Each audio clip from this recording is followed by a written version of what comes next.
তাপস এবং প্রদীপ এই দুইজনে মিলে, তাপস আমাদেরকে অনেক টাকা দাবি করেছিল যে আপনাদের পক্ষে আমরা এটা জিতাই দেবো, আপনারা আমাদের সাথে কাজ করেন, কিন্তু আমরা ওনার কাছে যাইনি। তখন উনি কি করছিল যে পরে ব্যাংক প্রায় 1416 জন প্রথম অবস্থায় এবং পরবর্তীতে 800 অর্থাৎ 2000 নিয়োগ দিয়েছিল নতুন অবস্থায়। আমাদেরকে একটা চিঠি ইস্যু করেছিল, জি জি, আমাদেরকে রেখে চাইলে আমাদেরকে 2000 পর্যন্ত নিয়োগ দিতে পারতো। তখন প্রদীপ কুমার স্যার বলছিল যে যদি চাই আমরা আপনাদেরকে 2000 পর্যন্ত নিতে পারি, এবং আশ্বাস দিয়েছিল আমরা নেব।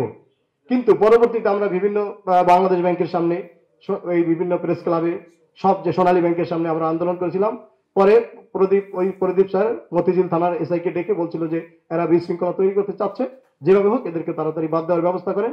তখন অর্থ মন্ত্রণালয় একটা চিঠি ইস্যু করছে যে 3 বছর অতিক্রান্ত হয় এদেরকে নিয়োগ দেওয়া যাবে না।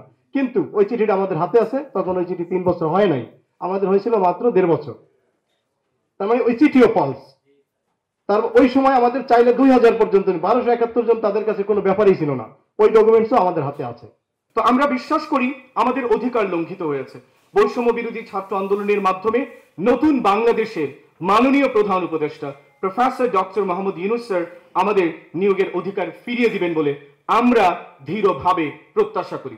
আপনাদের কাছে প্রিয় সাংবাদিক বন্ধুগণ, সম্মানিত সাংবাদিক বন্ধুগণ, আপনাদের কাছে একটি প্রশ্ন থাকতে পারে যে ভাইবা দেওয়ার পরেই কেন আপনাদেরকে নিয়োগ দেবে।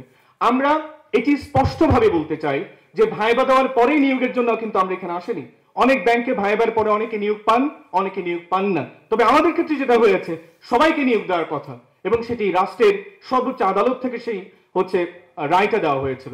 আমরা সেই কারণে এখানে এসেছি, এবং আমরা বিশ্বাস করি মাননীয় প্রধান উপদেষ্টা মহোদয়, যিনি তৎকালীন সোনালী ব্যাংকের যারা কর্মকর্তা ছিলেন তাদের কাছ থেকে যদি তৎকালীন ফাইলগুলো দেখেন, অবশ্যই তিনি বুঝতে পারবেন এবং তিনি এখনো আমাদের বঞ্চনার অধিকার ফিরিয়ে দিতে পারবেন। তিনি ব্যাংক কর্তৃপক্ষকে নিয়োগ আদেশ দেওয়ার মাধ্যমে আমাদের নিয়োগকে পুনর্বহাল করতে পারেন। এবং আমরা জানি বিসিএস কার্ডের 28তম বিসিএস থেকে 46তম বিসিএস, 42তম বিসিএস পর্যন্ত অনেকেই নিয়োগ দেওয়া হয়েছে। ওনারাও 16 বছর ধরে বঞ্চিত ছিল এবং তারা নিয়োগ পেয়েছেন। অনেকের চাকরিতে পুনর্বহাল করতে আদেশ দেওয়া হয়েছে রাষ্ট্র থেকে। আমরা আশা করি দ্রুততম সময়ের মধ্যে রাষ্ট্র আমাদের এই বিনীত আবেদনটি সাদরে গ্রহণ করবেন এবং আমাদের অধিকার ফিরিয়ে দেবেন। আমি ব্যক্তিগতভাবে বলতে চাই যে এখানে যারা মেধাবী তাদেরকে মেধা অনুসারে একের পর এক কয়েকটি প্যানেলের মাধ্যমে নিয়োগ দেওয়া হোক, এবং এখানে আমাদের দাবি একটাই যে ধারাবাহিক প্যানেলের মাধ্যমে সবাইকে ক্রমান্বয়ে নিয়োগ দেওয়া।